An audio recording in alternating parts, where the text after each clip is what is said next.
আওয়ামী লীগের কার্যক্রমের উপর থেকে নিষেধাজ্ঞা তুলে নেয়ার সম্ভাবনা দেখছেন না আইন উপদেষ্টা ডক্টর আসিফ নজরুল।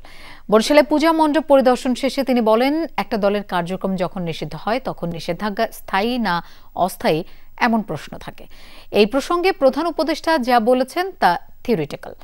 এদিকে ঝিনাইদহে অ্যাটর্নি জেনারেল বলেছেন, নির্বাচন সামনে রেখে যত বাধাই আসুক তা প্রতিহত করা হবে। ডেন্টিস্টের পরামর্শ নাও নতুন কোলগেট অ্যাক্টিভ সল্ট। বরিশাল নগরীর শঙ্করমঠ দুর্গাপূজা মণ্ডপ পরিদর্শনে যান আইন উপদেষ্টা। কুশল বিনিময় করেন সনাতন ধর্মের নেতৃবৃন্দের সাথে।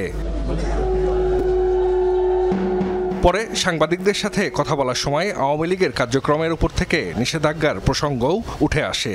আমি যেটুক জানি যে আমাদের আন্তর্জাতিক অপরাধ আদালতে যে প্রসিকিউশন টিম আছে সেই টিমের পক্ষ থেকে সংগঠন হিসাবে আওয়ামী লীগের বিচার চাওয়ার একটা পদক্ষেপ বরং নেওয়া হচ্ছে।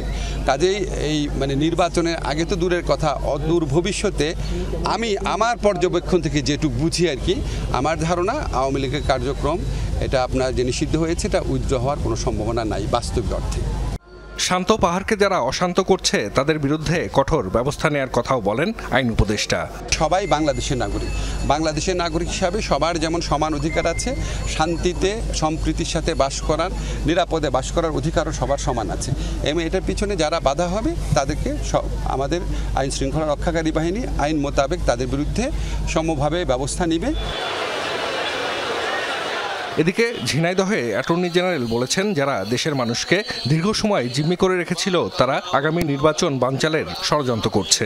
প্রফেসর ইউনূস সাহেবের নেতৃত্বে বাংলাদেশ গণতন্ত্র উত্তরণের যে পথে এগিয়ে যাচ্ছে, সেই পথ যত বাধায় আসুক না কেন, সমস্ত বাধার প্রাচীর উত্তরে বাংলাদেশের মানুষ আগামী ফেব্রুয়ারিতে নির্বাচনের মাঠে ভোট দিতে যাবে। জাহিদ হাসান, যমুনা নিউজ।